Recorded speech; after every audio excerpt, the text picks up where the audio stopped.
Montana Territory, 1885. The sun hung low over the Bitterroot Mountains, painting the valley in gold and amber.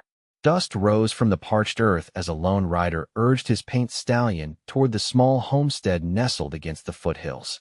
The journey had been long, the trail marked by the ghosts of those who had tried and failed to tame this unforgiving land.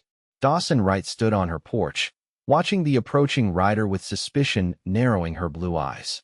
At 24, she had learned that strangers seldom brought good news to isolated homesteads. Her chestnut hair, pulled back in a practical braid, caught the fading light as she reached for the Winchester leaning against the wall.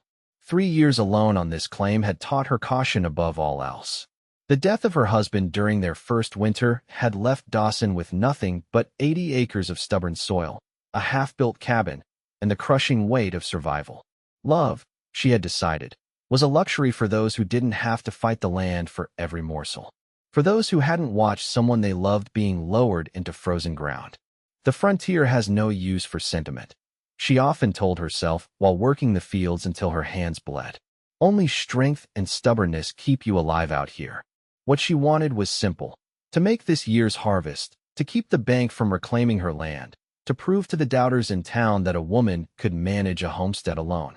What she refused to acknowledge was the hollow ache that came with the silence each evening, the absence of a voice answering her own.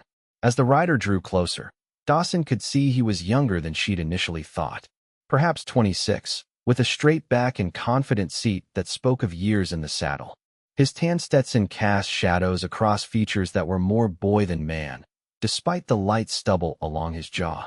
"Evening, ma'am," he called, reining his horse to a stop at a respectful distance. "Luke Mercer, I believe you're expecting me."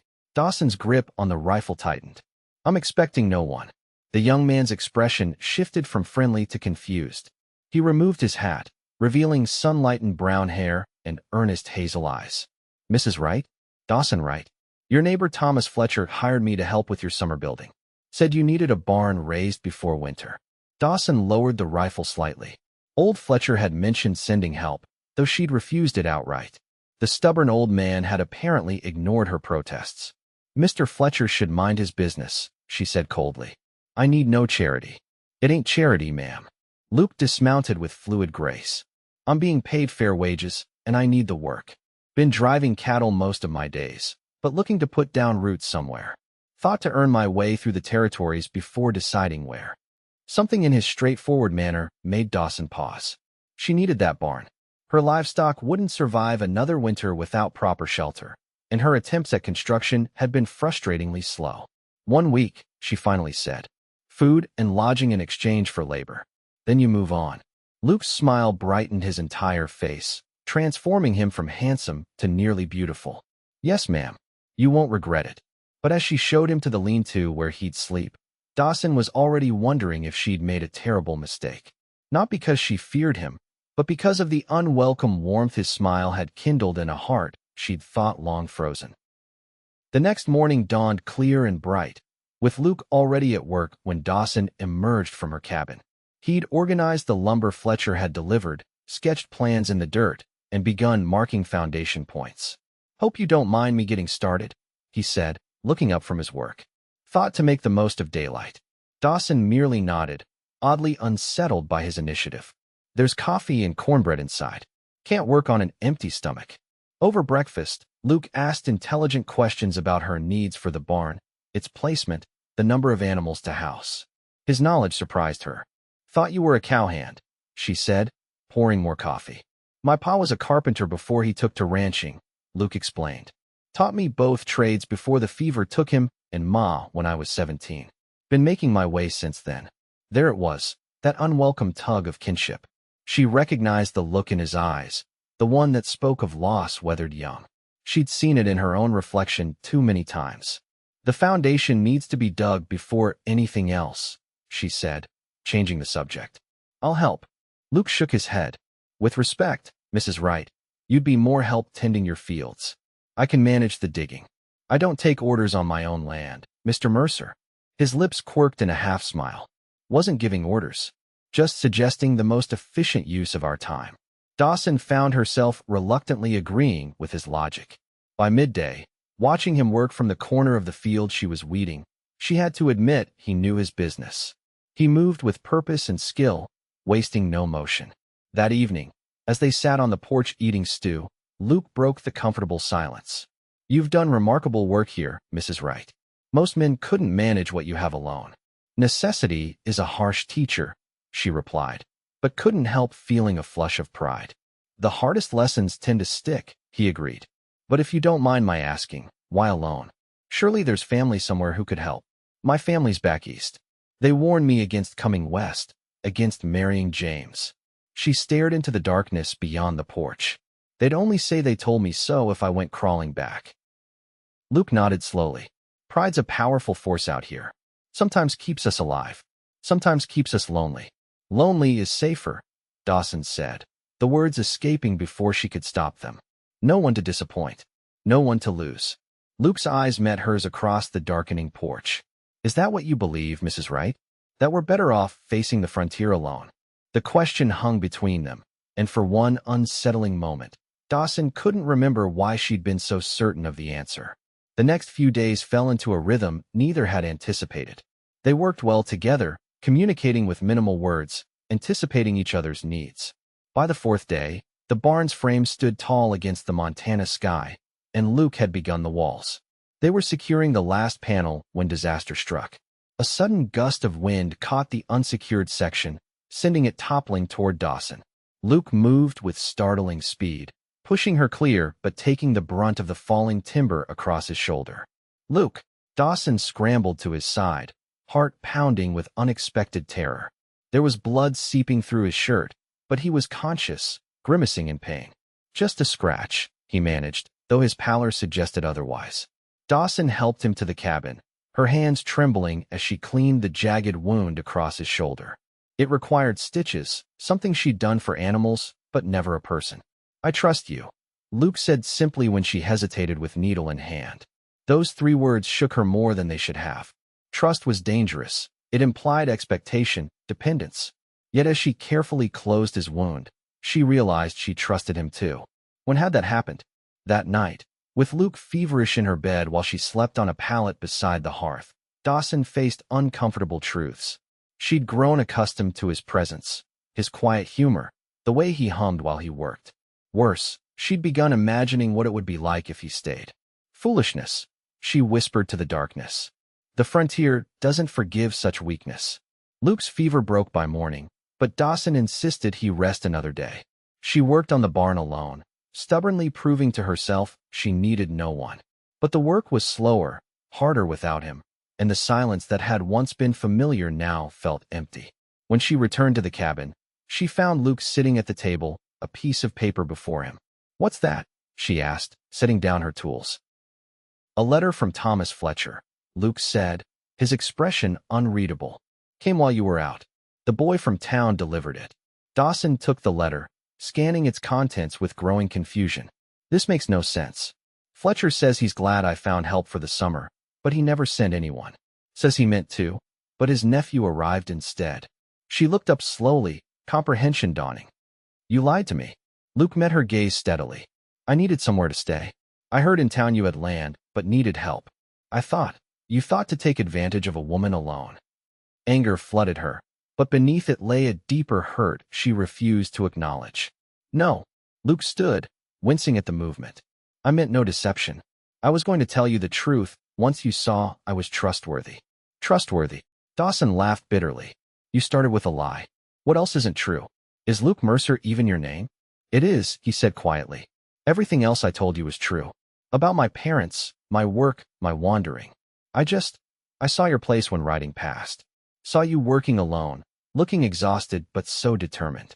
I wanted to help." "I don't need your help or your pity," she snapped. It wasn't pity. His voice dropped lower. It was admiration, and maybe something more that I don't have the right to name. The confession hung in the air between them, dangerous and impossible. "You need to leave," Dawson said, her voice shaking. "Now." Luke nodded once, the pain in his eyes having nothing to do with his injured shoulder. He gathered his few belongings in silence, then paused at the door. "The barn will need the roof finished before the first snow," he said softly. "The support beams are solid, but watch the northwest corner. It might need reinforcement.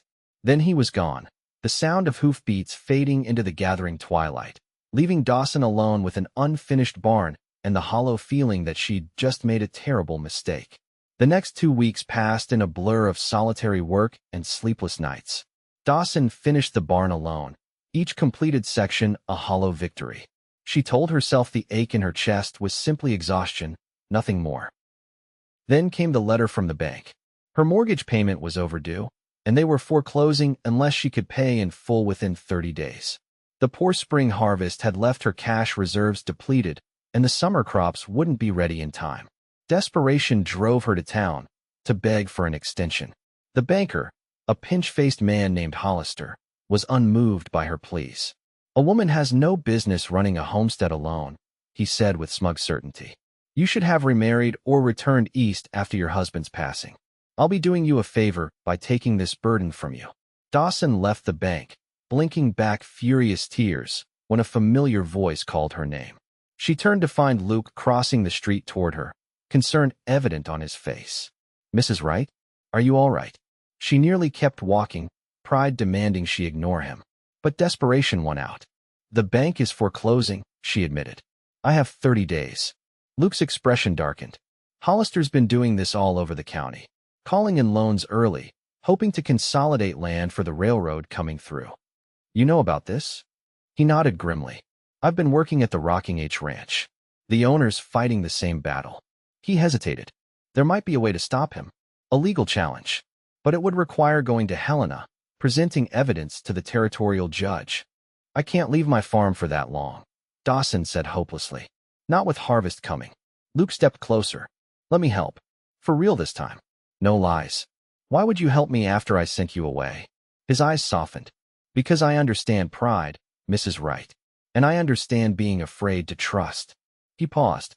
"And because in 1 week working beside you, I felt more at home than I have in 9 years of wandering." The confession stole her breath. It was too much. The threat of losing her land, Luke's unexpected appearance, the dangerous hope blooming in her chest. "I can't pay you," she finally said. "I'm not asking for payment." His gaze held her steadily. "Just a chance to make things right."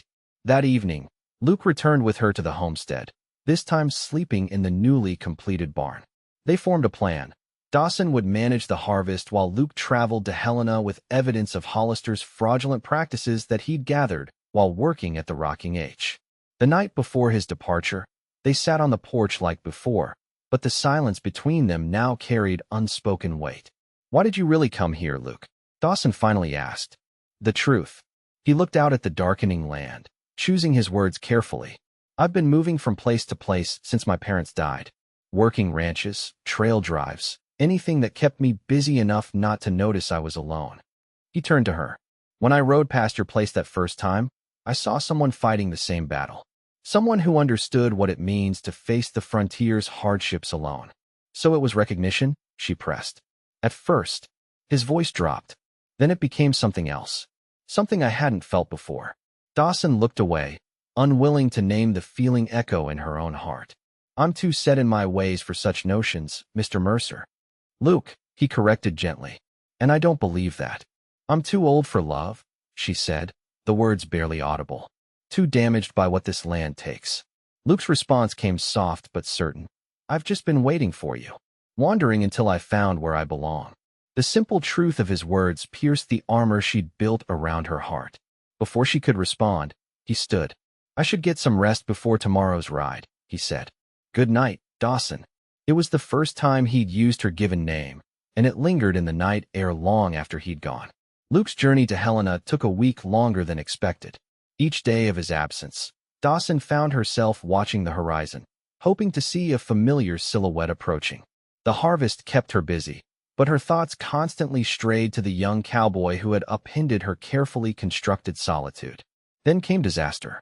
A sudden autumn storm swept through the valley, flooding the lower fields and threatening her entire harvest. Working through driving rain, Dawson fought to salvage what crops she could, but it was a losing battle against nature's fury. She was struggling to secure the barn doors against the wind when she collapsed, exhaustion and despair finally overcoming her stubborn will. Consciousness returned slowly, accompanied by warmth and the sensation of a damp cloth on her forehead. Dawson opened her eyes to find Luke beside her bed, relief washing over his face. "Thank God," he whispered. "You've been unconscious for hours." "The harvest," she began weakly. "We saved what we could," Luke assured her. "I got back just as the storm hit. Neighbors from down the valley came too when they saw the trouble." Dawson frowned in confusion. "Neighbors? No one's ever. People respect you more than you know," Luke said. "They just weren't sure their help would be welcome." As strength returned over the next day, Dawson learned what Luke had accomplished in Helena.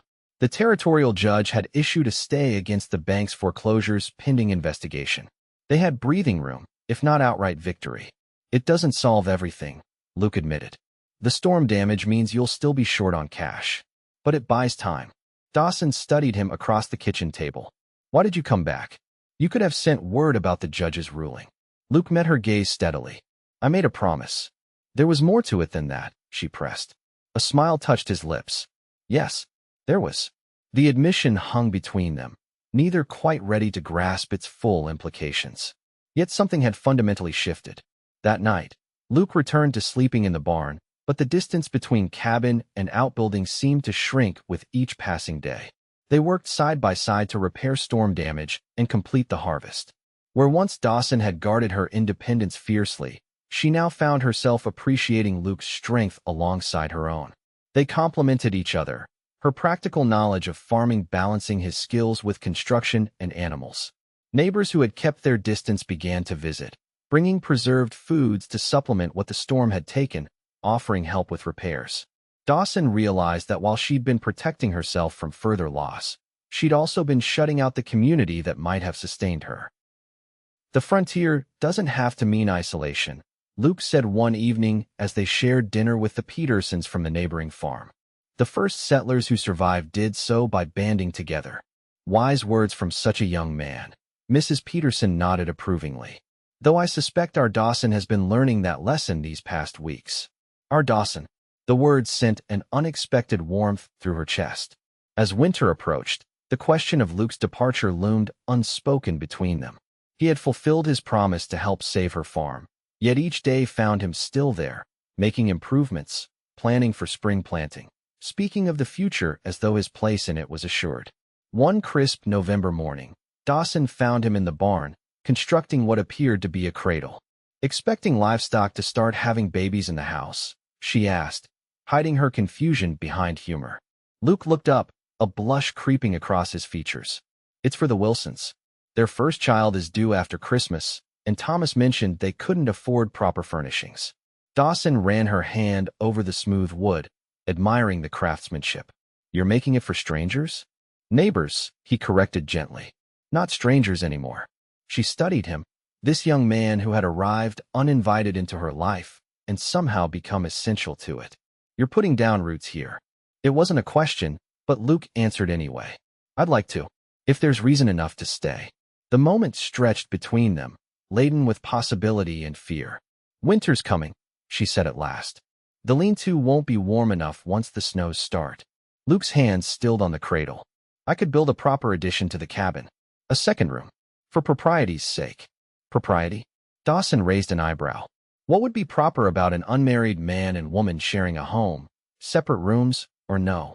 "I suppose nothing," Luke admitted, then took a deep breath. "Unless there were to be a proposal. An acceptance." The word hung in the air between them, crystalline and fragile as frost. "You can't mean that," Dawson whispered. "I've never meant anything more," Luke said, setting aside his tools and crossing to her. "I know it's sudden. I know you've built a life that doesn't seem to have room for someone else. But these months beside you have shown me what I've been searching for all these years." "What's that?" Her voice was barely audible. "Home," he said simply. "Not a place. A person. You." Dawson turned away, overwhelmed. "I'm not what you think. I'm bitter and hard. The frontier has carved away whatever softness I once had." "No," Luke said firmly, gently turning her back to face him. "The frontier revealed your strength. There's no bitterness in you that doesn't also exist in me.